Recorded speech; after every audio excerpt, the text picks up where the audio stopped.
আসসালামাইকুম। আমরা সবাই যাচ্ছি বাবুল পাখির বাসা দেখতে। বৃষ্টি নাই, বৃষ্টি শেষ হয়ে গেছে। এখন শুধু বাতাস আর বাতাস।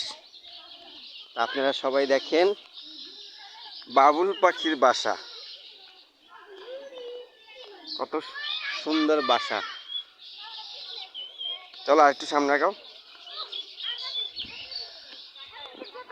এই যে বাবুল পাখির বাসা, অনেকগুলা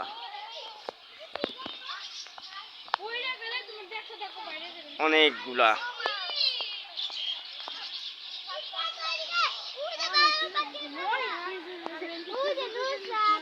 খেজুর পাকে না এখনো।